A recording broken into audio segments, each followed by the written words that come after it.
सीता नगरी। राम राजा बने सीता मन को चली, अरे भावना बन गई खाक चाहत की सगरी। अरे धीरे धीरे समय चक्र बन कर कहरी, धर्म पर घातक दलौता के कगरी।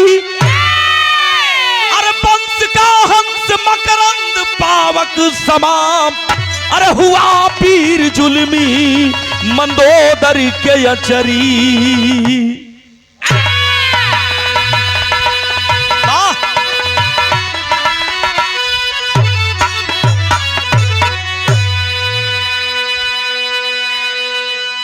कर लहू पान वसुधा बेहस्ती जहां, बन गई राख लंकेश की लंका नगरी।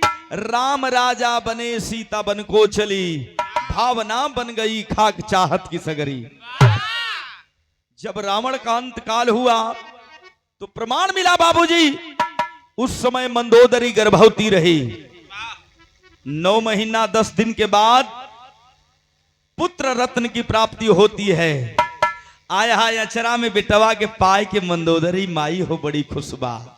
हे मालिक, जौने बगिया में एको फूल ना रहल, कुल फूल सुखा गई रहल, आज बगिया में ऐसन हरियाली आ गई कि पूरा माहौल चेंज कर देला। मालिक आज मंदोदरी के अचरा भर देला, ऐसे बढ़ियार धन हमके न चाहिए। धीरे धीरे लड़का सयान हो तब पाल पोस के माई मंदोदरी सयान करत हो। नाम का रख ले बावकर अपने ही नाम राशि पर, मां से मंदोदरी और मां से बेटवा का नाम मकरंद रख देला। जब रख देलस 17-18 साल का भल मकरंदवा अपने टोली में अपने जोड़ी पाड़ी के लइकन के संगे जब खेला जाए तो कुल लइकवा ताना मारे। काहे ताना मारे? जेके चाहे ओके पटक के मकरंदवा चढ़ के सीना पर सवार हो जा। क्या बात? कुल लइकवा कहा कि हाई देखा ई कहां से निपोरी आ गए। करे मकरंदवा आज बड़ा वीर बनत हुए, जहिया लंका धू धू कई के जरत रहल वही दिनवा कहे न पैदा भइले। मैं घमंड में पूरे परिवार का नाश हो गई, बड़का लड़वैया बनत हुए, बड़का मर्द बनत हुए। लइका के बात लग गई। मकरंदवा कलस अरे ई कुल का कहत हुन, आज ले हमार माई मंदोदरी हमसे ई कुल तो बतिये न बतौलस। वही जोगन लइकन के ललकार के ठे बात कहलस मकरंदवा का भाव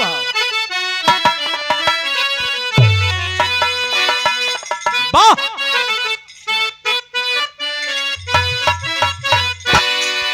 यह कहे मकरंदवा कहे वही लंका वाले लइकन से का कहे मालिक, अरे तक कोई मकरंद कहने वाला नहीं,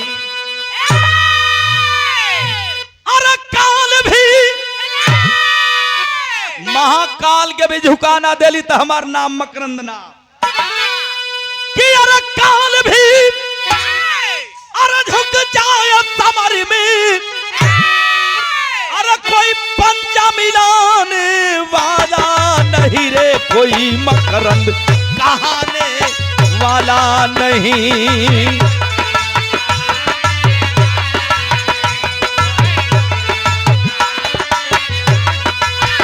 बारे बछरू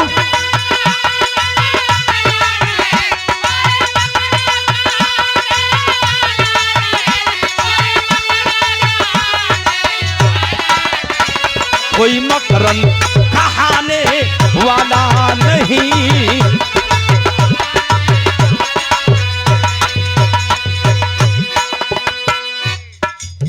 लड़कन संग खेलत बना करी के टोली, लंका वाला लइकवा कहे मकरंद से तोर बाप कैसा रहल, अन्यायी बाप तोरा बोल दिए बोली, तोर बाप अन्यायी रहल।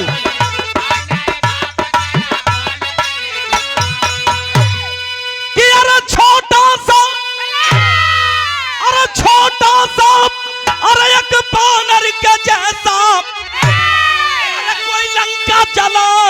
वाला नहीं रे कोई मकरंद कहाने वाला नहीं। हाँ।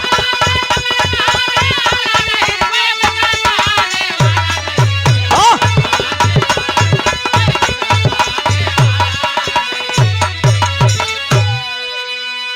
इतनी बतिया सुनता है मकरंदवा के कलेजा में आग लग गई। रे बाप रे बाप, इतना बढ़िया राज हमार माई छुपा के रखलस हमसे।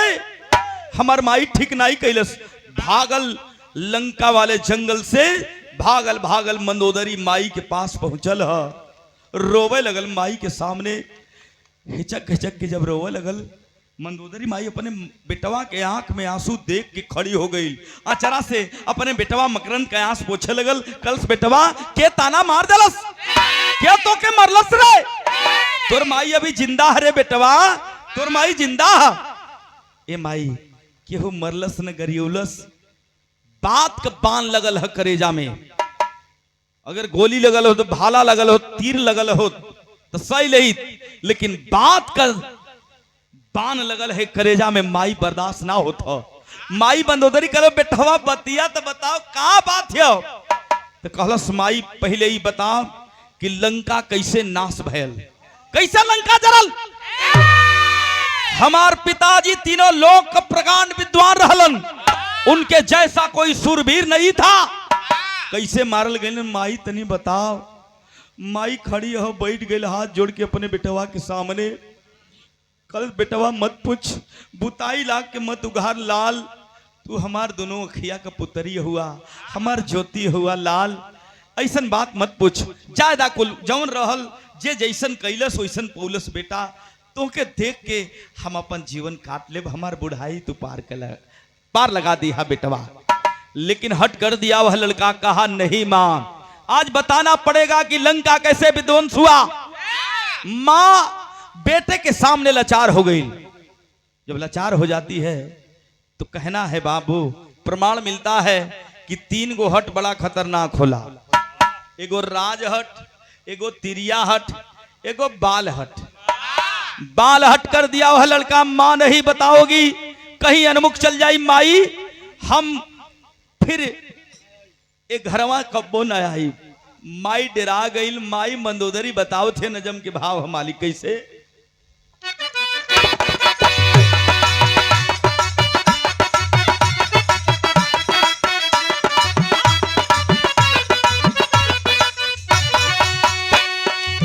विनाश की ज्वाला से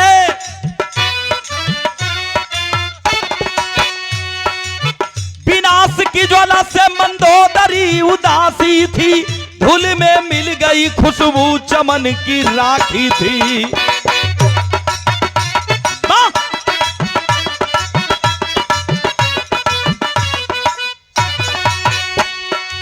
लिए करो सयपन मां से जीत खाया था, लिए करो सयपन मां से जीत खाया था, सुना लंका जलाने बानर एक आया था।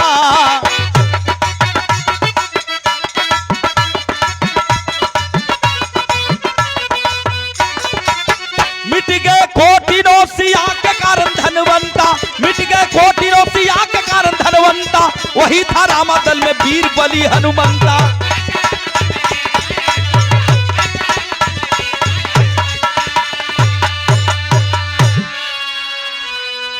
माई बताओ थे कि 2 गो बनवासी एलन रे बेटवा बानरी सेना लेकर के, और बाबूजी की मना कैली तोहरा कि जाके आत्मसमर्पण कैला जीवन का उद्धार हो जाई। लेकिन लड़ाई कैलन, लड़ाई के दौरान मारल गईलन, लंका भी जल गई। एक हनुमान, राम भक्त हनुमान आके लंका के जला दिलन। अरे बाप रे बाप, कलश माई बस बस हम इतने जाने खातिर तो से पूछली है, हो सकत माई माफ करी है, तरी से भूल चूक हो गई बेटवा से, तो पूछ ले ली तो माई बता देली। लेकिन एक बात बतावे के पड़ी, एक बात बताओ माई की बाबूजी हमार केकर भक्ति करत रहलन, केकर पुजारी रहलन। मंदोदरी माई बतौलस कि भगवान भोलेनाथ के परम भक्त रहलन, जवन मंगलन भगवान भोलेनाथ उनके दे दिलन। जब इतनी बतिया सुनलस तब माई के सामने से निकलल तो गयल कहा जहां रावण तपस्या करता था भगवान भोलेनाथ की, उसी जगह पर जाकर के खड़ा होकर के भगवान भोलेनाथ के याद करे लगल। जब याद करे लगल, तपस्या करे लगल, भगवान भोलेनाथ के कैलाश पर्वत जब डगमगाए लगल, अरे नजर उठा के देखल न रे कि कौने भक्त का भक्ति असर कैले बा कि डमरू बजत बा, त्रिशूल घनघना था, अपने आप हिला था। ये कौन है? लंका की ओर नजर उठौलन कलन रे अभी कौनो हाव का हमार भक्ति करे वाला लंका में। भगवान भाव भक्ति देख करके उस मकरंद की चल दिए हैं त्रिशूल डमरू मृग छाल पहिर के। जब जंगलवा में पहुंचलन तो गीत है मालिक कैसे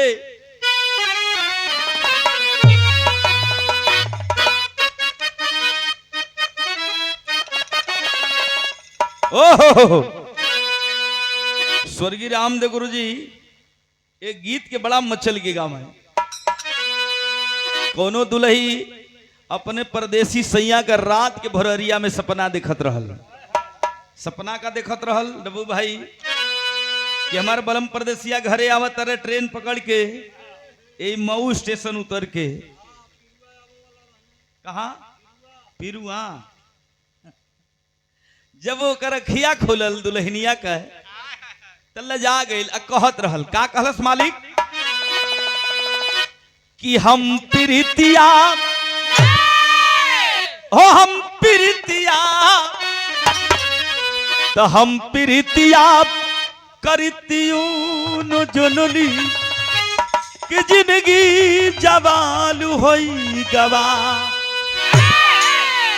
तनी मालिक लहत ना तनी एक पत्ती जियादा कहे रामदेव गुरु जी कि हम प्रीतिया ओ हम प्रीतिया तो हम प्रीतिया करतियूं न जनली कि जिंदगी जवाल होई गवा।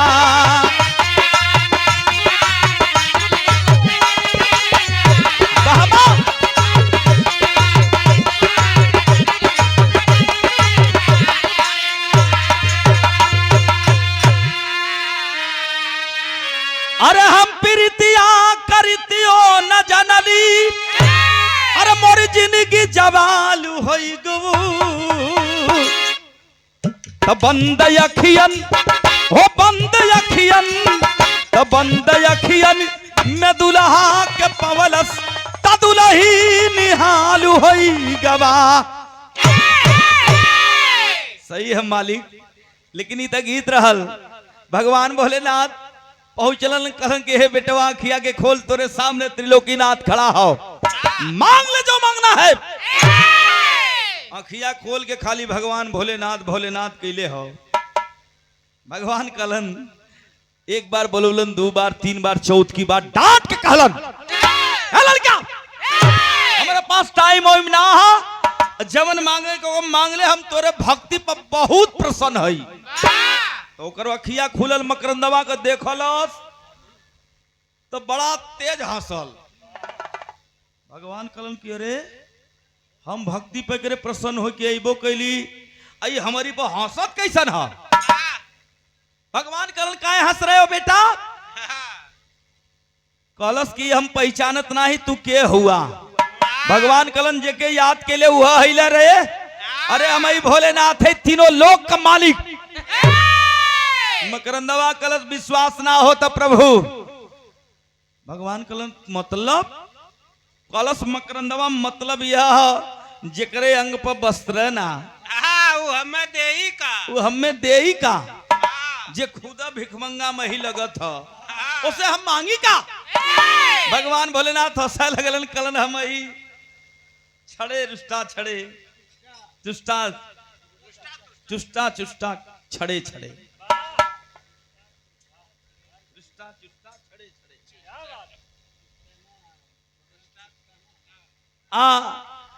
अरे बेटा मांग हमसे काहे इतना काहे बड़ा बेशर्मों की तरह बात कर रहे हो। वाह कौन सा मकरंदवा कह जा तोरे जैसन भगवान का जरूरत ना, हम तो भगवान भोलेनाथ के याद करत हई। वाह भगवान कलम विश्वास ना है तब बेटा हमसे मांग के देख।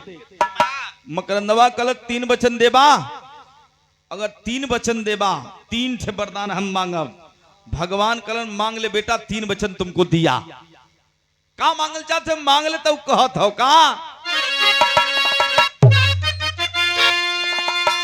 अगर भगवान भोलेनाथ हुआ 3 वचन देहला तो हमके चाही का कि आजयन होनी हो, आजयन होनी तो आजयन होनी होनी बनैबे सपनवा सजाइली हले।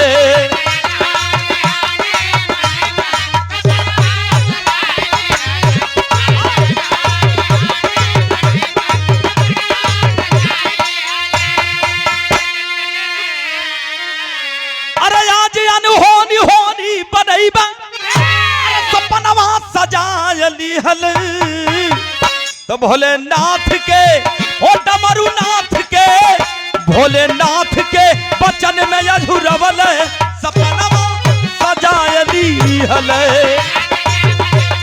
तारे बछरू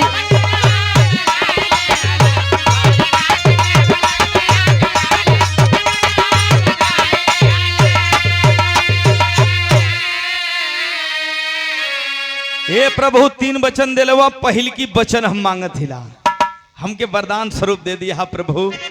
अगर ना देवोगे तो सीधे पहाड़े पर चल जाया। मांगत कहा कि देईदा विजय बरी वरदान मंगलस का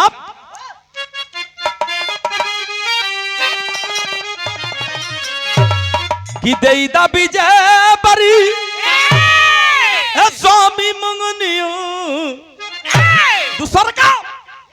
अरे मुंह से निकले हवा बनी अग्निया हो,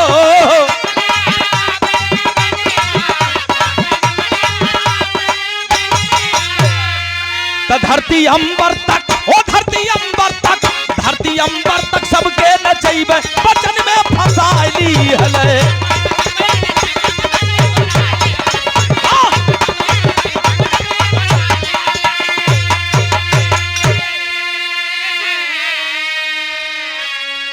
भगवान भोलेनाथ विजय बर का जब वरदान का नाम सुनलन हो तो 2 पग पीछे हटत हो। बोलो रे बेटा, अरे तू का मांग डाले। अरे हम तो ई समझ ली कि धन दौलत महल अटारी मंगबे हम दे दे। 7 बहुत तोर बैठ के खाई खैले धन ओराई ना। हम तो ई भावना लेके अली, लेकिन विजय बर वरदान के लौटा दे बेटवा, कुछ और मांग ले।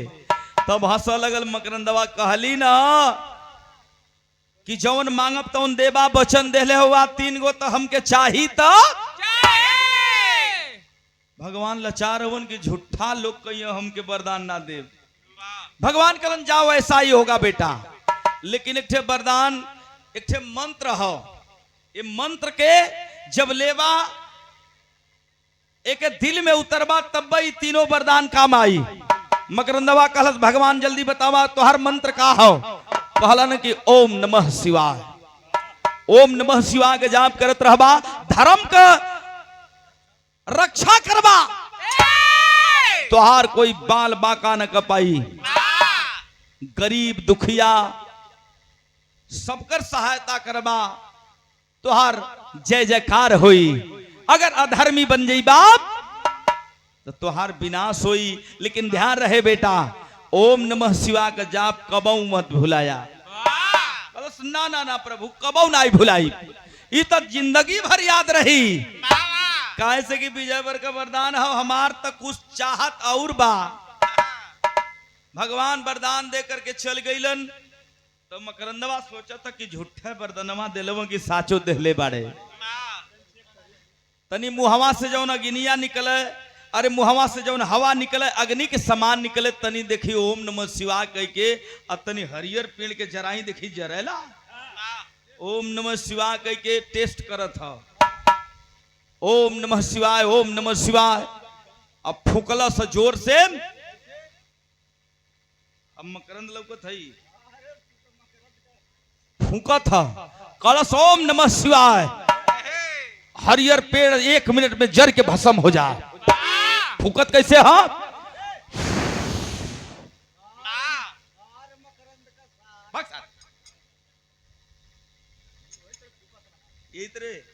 अरे हम बतावत हिला मकरंद थोड़ो है ए भैया हरियर पेड़ के फुकला से ओम नमः शिवाय का जाप करके और देखा जग पूरा होते हो वाह 1 मिनट में भस्म हो गई विश्वास हो गल मकरंद वाक्य की वरदान भोलेनाथ सही देले बारे ओकरे मन में इच्छा जाहिर होती हो कि जैसे लंका जरा लाल वही तरह अयोध्या के चल के फूंक दे तब तेरी का भाव मालिक कैसे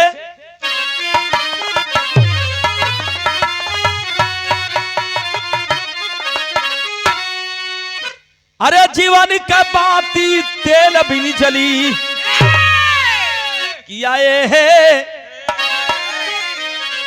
जीवन का बाती तेल भी नहीं जली अरे तो सुन के यार भंगी का बुद्धि भैली फेल जीवन का बाती तेल बिन जली इलाहाबादी लटका है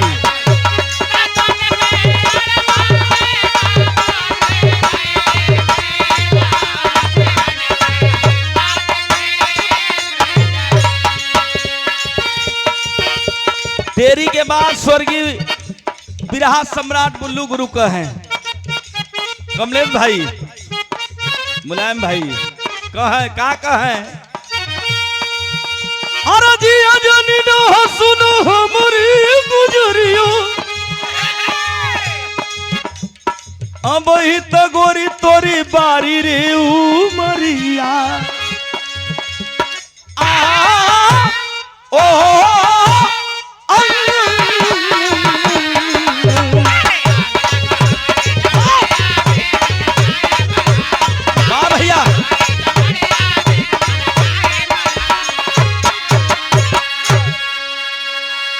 चल दहलस मकरंदवा अयोध्या के फूक है वरदान लेके 3 गो विजय बर का वरदान मुहवा से हवा निकले अग्नि के समान धरती लोक तीनों लोक में मुझे मारने वाला कोई पैदा ना हो पहुंचल सरहद पर तो मिलान कर था लंका के जैसन वहां का धरती वैसन यहाँ का धरती जैसन वहां का पेड़ पौधा वैसन यहाँ का पेड़ पौधा यहाँ भी जीव जंतु जैसन वहां भी जीव जंतु वैसन लेकिन हमारे परिवार के संगे अयोध्या वासी जब अनर्गल कैले हुवन ताज अयोध्या के हम फूकब धीरे धीरे पहुंचल कहा अयोध्या के जंगल में जब पहुंचल हो तो एक ठे बड़ा आलीशान बरगद का पेड़ बड़ा विशाल हो वही बरगद का पेड़वा पर बरगद के पेड़वा का टहनिया ऐसा रहल इतना खूबसूरत रहल इतना नीक लगत रहल कि ओकर डरिया जना की धरती के छुअत सहरत जाते हो वही पर बैठल के हो तो गीत का लाइन चेंज होती है मालिक कैसे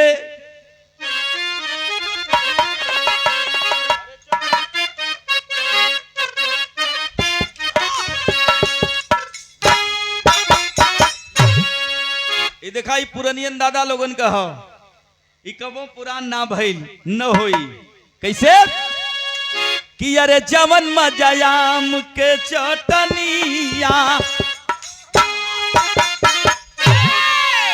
अरे जवन मजायाम के चटनिया उसवा धनिया में नाही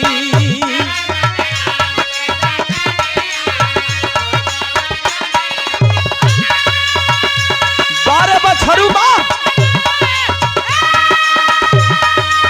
बारे कमलाकांत भैया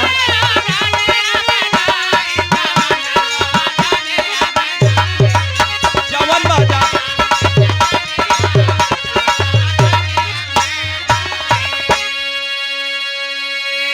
भैया के बढ़िया से फोटो लिया मुलायम भाई हमार बड़का भैया छोट भाई का प्यार दिलन पिरुआ में जितना लोग हो भैया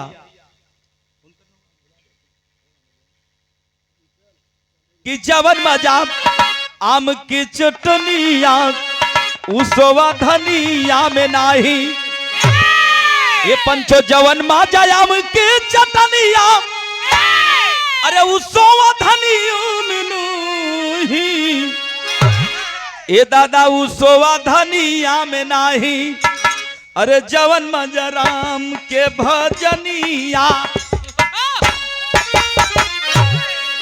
इहो कहें जब मुकाबला रहा तो मुकाबला में तो केहू ना कहें स्वर्गीय बुल्लू गुरु जी कि जवन मजा अपने दुल्हनिया उ हीरोइनिया में नाही इस सटीक बैठत एसडीएम ज्योति पर उल्टा हो गई कि बिरहा आप लोगों के बहुत जल्दी हमारी आवाज में सुने के मिली धोखेबाज एसडीएम ज्योति मौर्य बिरहा आप लोगों के सुने के मिली आई बात वही कहे लेकिन पहुंचला सरहद पर मकरंद में घमंड में की अयोध्या के फूक दे पहुंचल बरगद के पेड़ के सामने तब भयल का ये मालिक भाव है कि अरे अवध राजधानिया अरे अवध राजधानिया अवध राजधानिया में अइले अरे लेके बरदान सयदनिया लेके बरदान सयदनिया अवध राजधानिया में अइले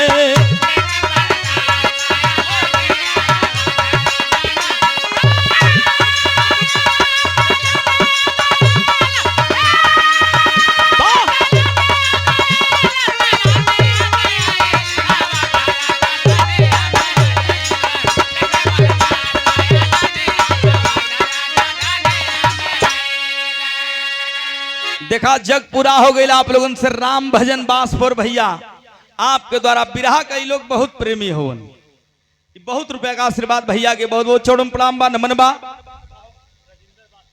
और आदरणीय चाचा जी राजेंद्र बासपुर आपके द्वारा पुनः बहुत रुपए का आशीर्वाद चाचा जी के बहुत बहुत प्रणाम बा देखो तो वही डरिया पके हाँ कि अरे नगर अयोध्या की अरे बनवा में यही अरे करत भजन ए भैया करता भजन हनुमान मिल गई राजधानिया में अइले अवध राजधानिया में अइले उन्हीं से पूछे अभिमनिया अवध राजधानिया में अइले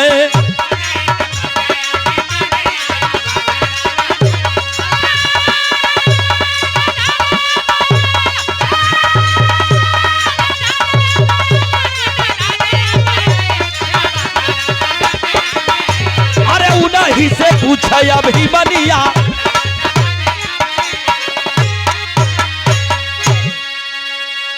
ए भैया वही बरगद के टहनी पर के बैठल है हाथ जोड़ के भगवान के भजन में लीन शरीर छोटे सा हो पोछिया बड़ी बड़ी यार हो के बैठल है राम भक्त हनुमान भक्ति में लीन रहलन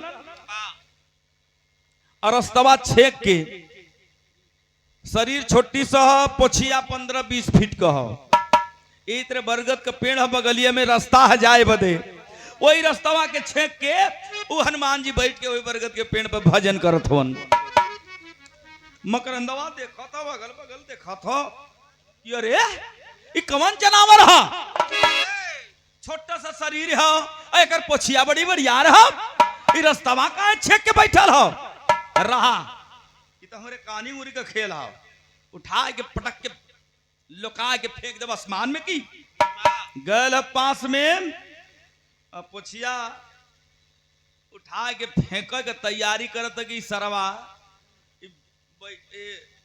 रास्ता छकले है एकरे इना बुद्धि की आवे जावे वाले आदमी के दिक्कत होई रास्ते से हटा दे क्या पोछिया जो ही पकड़ के उठा के फेंकल चाहत हो भगवान हनुमान जी के पता चल गई कि कोनो दुष्टाइल बा तई से पोछिया के टुनकाय देहलन जब तई से टुनकाय देहलन तो 1 बीघा दूरे फेंकायल लगल धूर झारे अरे हाय जनवरा के देखा हाय बनरा के देखा अरे भाई मकरंदवा का तो बड़ा ताकतवर बा भाई, पोंछी से हमके फेंक दहला।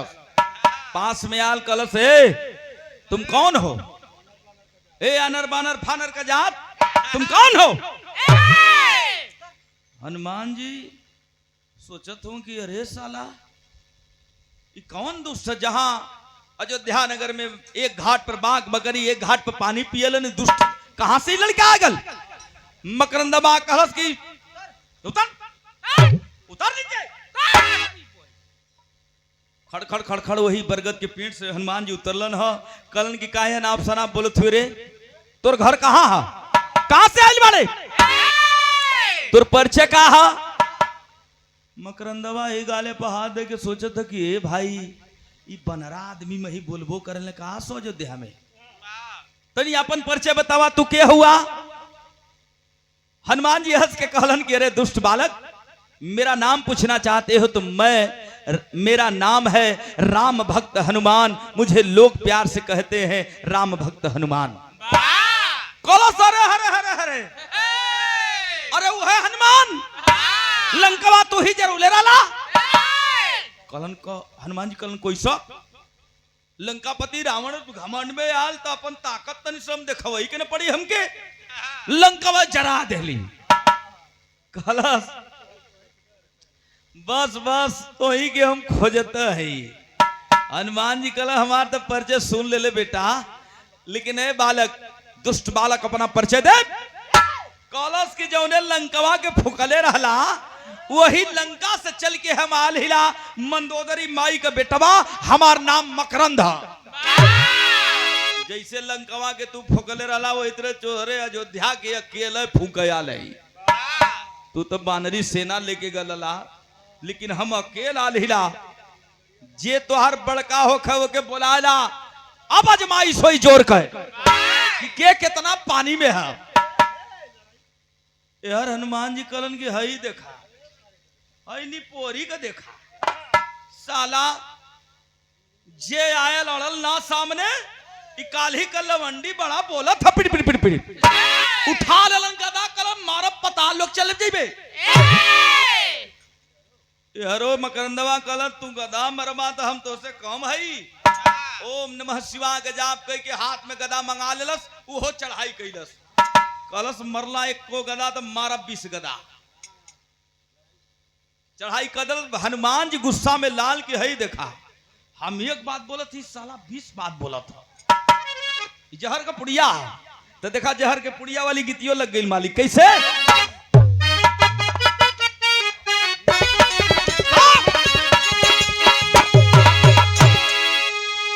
गीत लग गई मालिक। द्वापर युग में गोपिया उद्धव से कहले रही, जा कन्हैया से कह दी हाँ गोपिया गौने कब्बो न जइहन।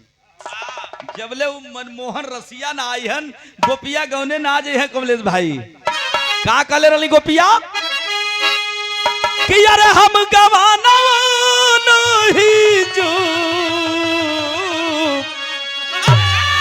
ये उद्धव जी हम गवानवा नहीं जा, नई नई प्रीत लगल हिरनवा, नई नई प्रीत लगल हिरनवा, हम गवानवा नहीं जाब, नई नई हम गवानवा।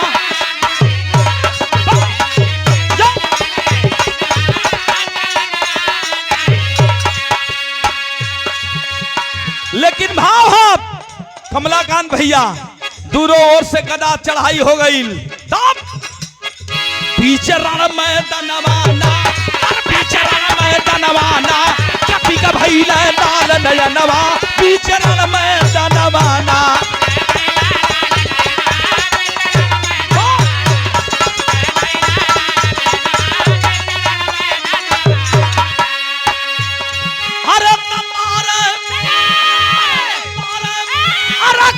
गदा कपीराई,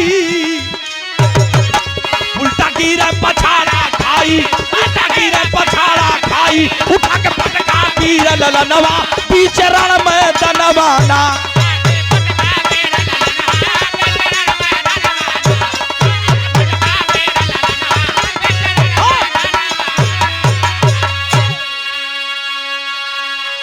देखा, हाय लीला देखा। ओम नमः शिवाय, ओम नमः शिवाय का जाप करत करत भगवान हनुमान जी के मकरंदवा पछाड़ देलस। उठा, धरती पलट गिला, उठा। 3-4 बेर पटकले है उनकी। ओम नमः शिवाय का जाप भारी न पड़ गल।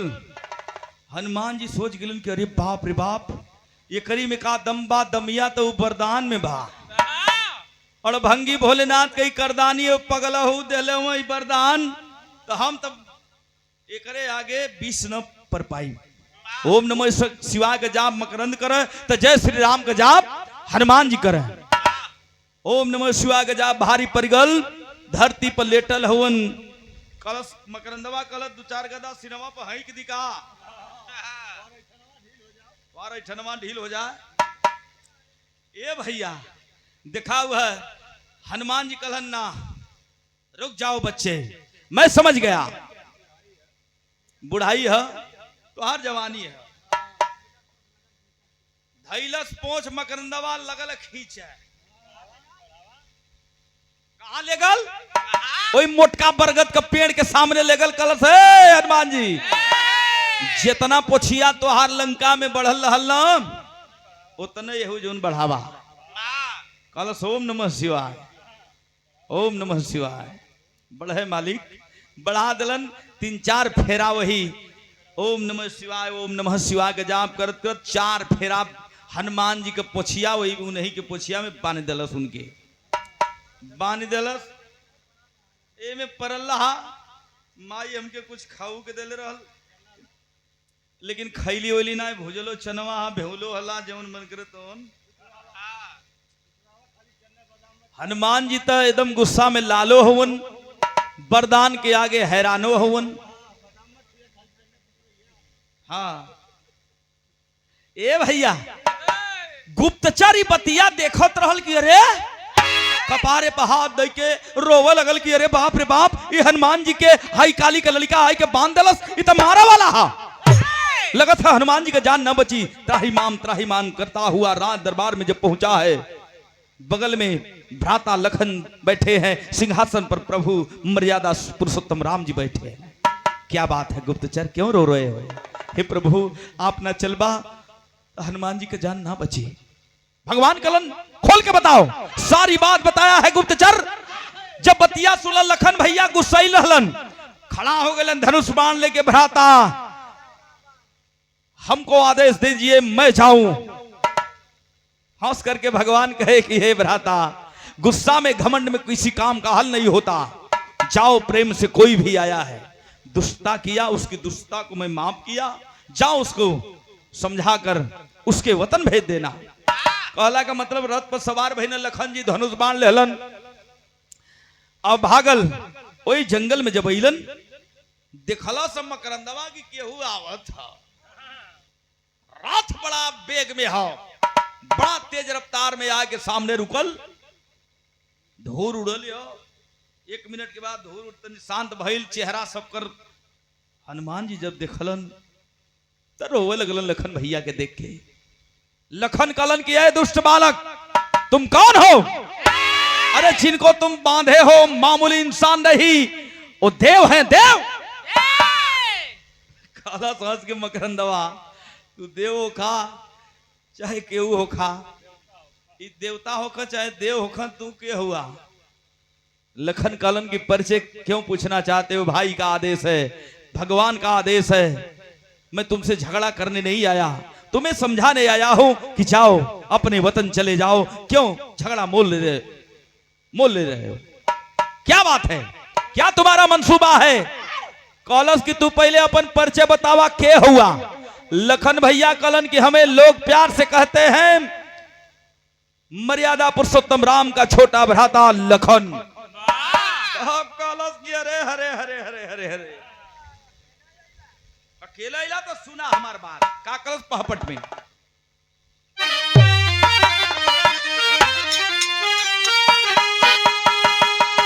कि अरे काहे ना ये लखन जी काहे ना आइला राम के लहल संगवा बीच बनवा में।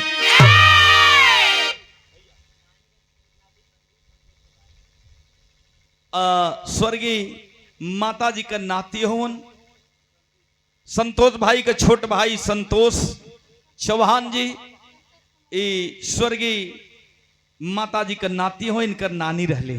क्या बात है, 100 रुपया शुभ आशीर्वाद भैया के। और संतोष भैया का मौसी जी की ओर से माता रानी के बगिया का फूल है माई, बहुत रुपये का आशीर्वाद।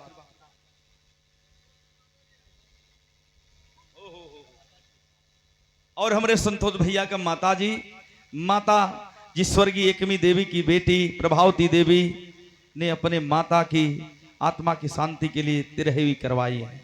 क्या बात है, यह 201 रुपया आशीर्वाद बहुत बहुत प्रणाम करता हूं, नमन करता हूं।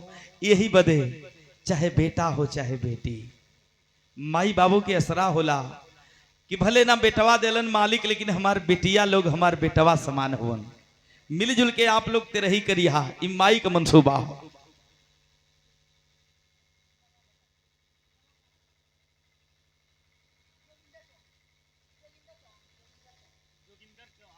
जोगिंदर चौहान आपके भैया, तू अपन नौवा बतौले जा, भागा मत कहीं जाए के नाना। हाँ, ये 100 रुपये का आशीर्वाद चौड़म बहुत बहुत प्रणाम बा, माई के परिवार से मिलल, बगिया के फूल से मिलल। और 100 रुपया राम दुलार चौहान भैया के ओर से 100 रुपया चौड़ों में बहुत बहुत प्रणाम बा, भैया के सकल पंच के प्रणाम बा। कैसे कहला समकरंदवा लखन से कि अरे काहे नाम अरे अइला राम के लहले संगवा बीच बनवा में, अरे तदूरो जन का कारी आज बनवा बीच बनवा में।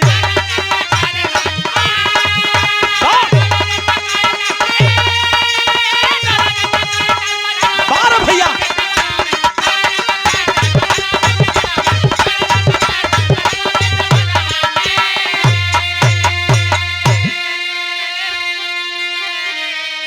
लखन भैया कहलन किया, दुष्ट बालक अपने जबान पर लगाम दे, हमें कुछ कह ले लेकिन बड़े भैया भ्राता रामचंद्र को अशब्द ना बोल, नहीं तो सारा बाण तेरे सीने में छेद दूंगा। कलश भाई देखा, तू कहा हमके छेदबा, तू काहे अकेले इला लड़ाई करे के रहल, तब पूरा अयोध्या हमसे लड़ाई करा। अगर ना पानी पिया देली हमार नाम मकरंद ना। क्रोध में हो गए लखन जी कहलन सुन, क्रोध में लक्ष्मण मारे हनी हनी, अरे बीरबली पबनवा हो, अरे शिव शक्ति के यार में होई के काट कर बलिवनवा हो। अरे पकड़ी लखन के भैया, पकड़ी लखन के, अरे छुड़ा दिया यही ठनवा पीछे, अरे टक्कपी के पोछिया में बांधे, अरे ललनवा बीचे।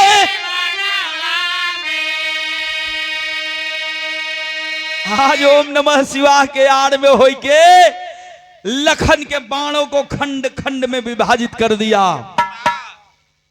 लखन जी सोचने पर मजबूर हो गए कि अरे ओम नमः शिवाय का जाप करत था तो शिव शंकर भोले दानी के वरदानी है, हम एक कुछ ना कपाई। लचार हुआ रोड पे इतने खड़ा हुवन गैल कल तनी हथवा बढ़ावा, हाथ बढ़ाइए। लखन जी हाथ बढ़ा दे, खींच के रथ से जमीन पर लिया दिलस। कल चला तोहार स्थान वही बरगद के पेड़ में है, जे तोहार बड़का जबले ना आई तबले मकरंदवा तो जइबे ना करी, जबले फूक ना देई।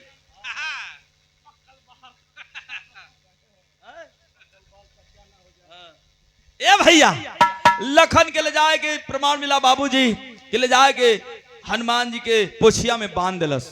जब बांध दिलस भैया हो, गुप्तचर फिर रोई के भागल गए, भगवान के चरनिया पर गिर के रोवे लगल। कल से नाथ तीनों लोक में लगा था अंधेरा छा जाई, लगा था काला बादल मिलना था अयोध्या की तरफ, आप ना चलबा तो निवारण ना हो। तो आल्हा का भाव है कैसे,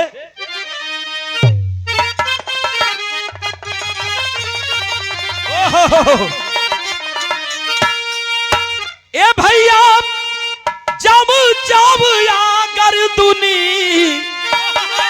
या में बोलू कुरियो, पहचान वही समारी माझा।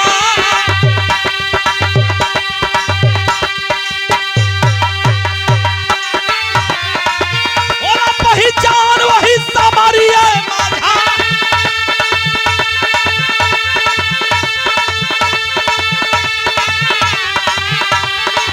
भाई के खबर राघुराई चली भैल।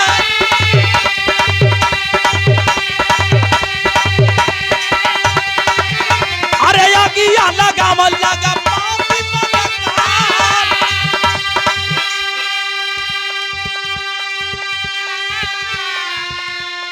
हर लखन के बांध देले बा पेड़े में। गुप्तचर भगवान राम से जाकर के सारी बात बता रहा है रो करके, लेकिन इधर यह तो गलती कैलस मकरंद। दुश्मनी केहू और से सजा केहू और के देव जात है। जौन हवा मुहवा से निकले अग्नि के समान वही जंगलवा में लगल ओम नमः शिवाय का जाप करके वही जंगल अयोध्या के जंगल में आग लगावे। जीव जंतु पशु पक्षी त्राही माम करके जर के मर गए ने। बाबूजी रहवासी आदिवासी जे भी जंगली जंगल में रहे वाला इंसान भी जल के मर गए। भगवान देखलन कि अरे ये तो अनर्थ कर रहा है। वही जगह से धनुष पर बाण चढ़ा के मंत्र प्रयोग के मरलन है। आकाश में गर्जना भइल हो, मूसलाधार बारिश भइल। अगिया जब बुझाइल हो भैया तो केहू मछरी की तरफ बुझा गइल बा, केहू तड़पड़ात बा, केहू भगवान के बुलावत बा। भगवान गइलन सबके मरहम लगौलन। पास में जब गइलन है तो भैल का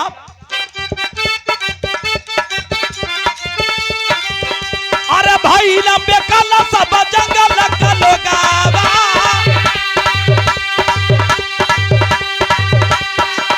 अरे राम घर जाई के समारी मधा।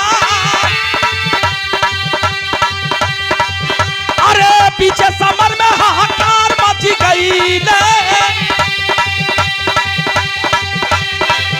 अरे पीछे समर में हाहाकार मची गई। लड़ाई राम भइल लाचार।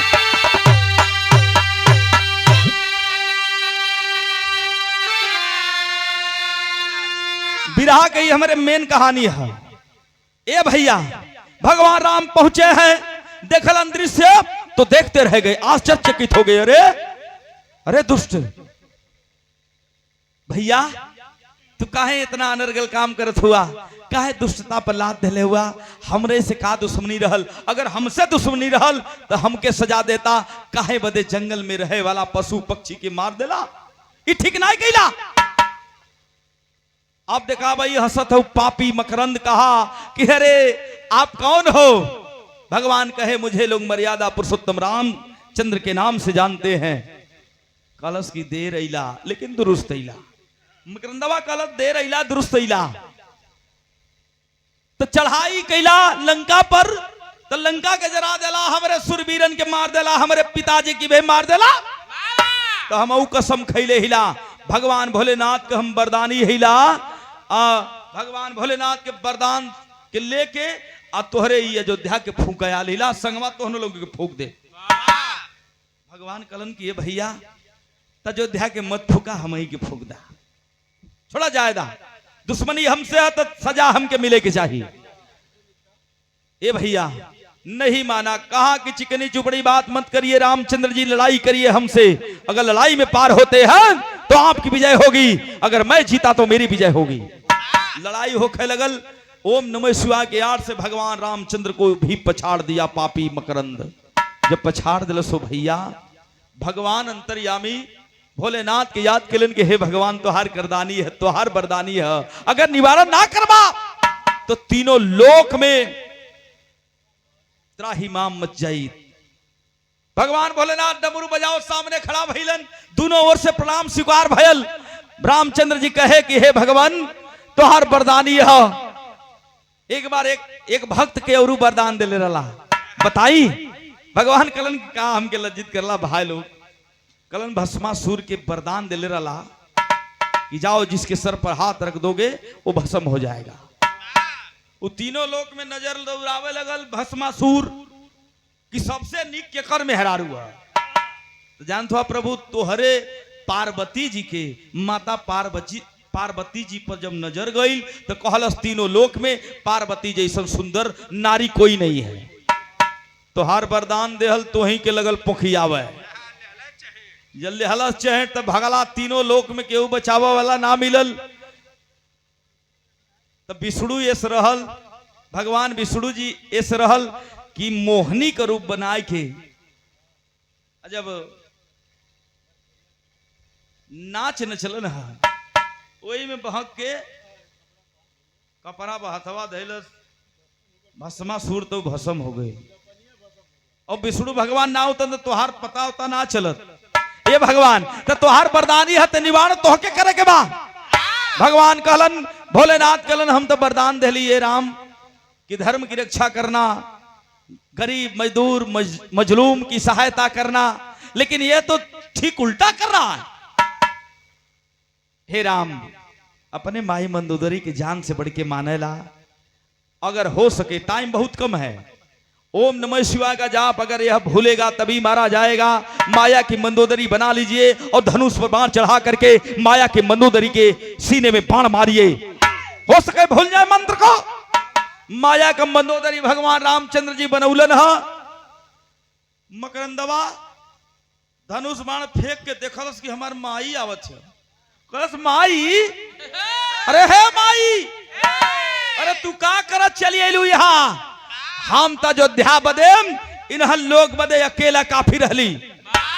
ए माई चल तू जा लंका, हम इन लोग से निपट के आवत हिला ना। ए भैया भाव में विभोर हो गया, मां की ओर चला है, तब तक मंत्र को भूल गया। ओम नमः शिवाय का जाप भूल गए, अब करे याद ना आवत हो, लगल अनाप शनाप बोले, बड़ा लबैया हुआ। मरली की तीनों जाने का छक्का छोड़ा देली मर्दवा। तो के लोग पुरुषों में उत्तम कहला, लाज ना लगत है मेहरारू पर बाण चलाओ हुआ। हनुमान भगवान भोलेनाथ कहलन की देरी ना करो रामचंद्र जी, मारो बाण। अगर फिर ओम नमः शिवाय करी तो हम ना बचा पाई, काहे कि विजय वर का वरदान है करी पर।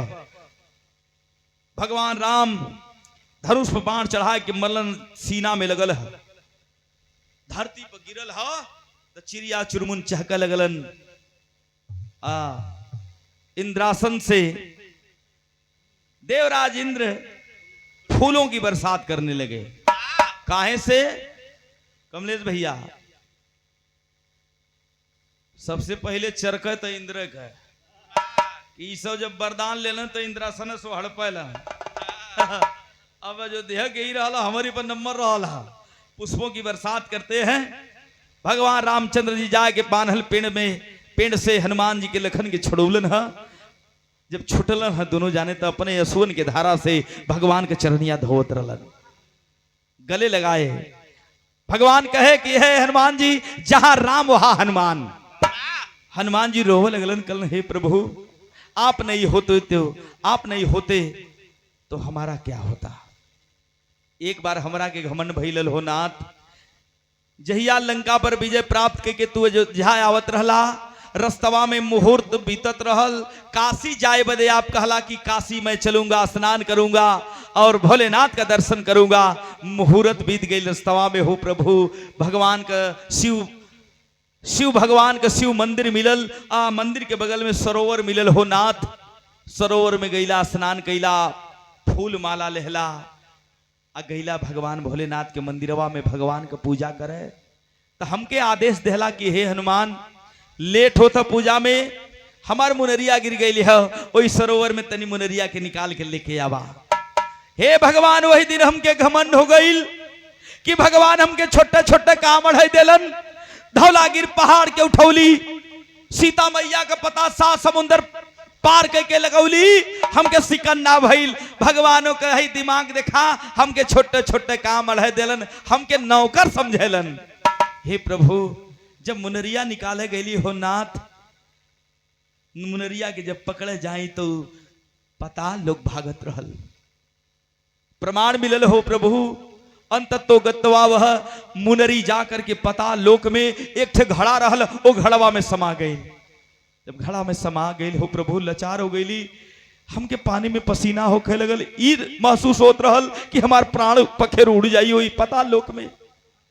मुनरिया जौने घड़वा में गई रहल, मुनरिया जो है निकाल गईली, तो एक मुनरिया कई हजार रूप में हो प्रभु। हम मुनरिया एक मुनरिया कैसे लेके आई?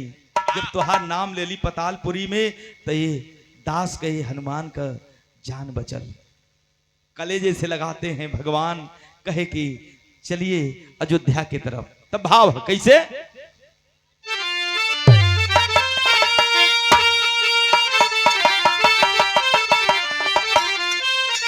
अरे बचल जान हनुमान लखन से बोले बतिया, अरे कई अरे प्रभु श्री राम संग अवधिया में अइले, अरे धन धन मनावा कैसो जान बच गईले।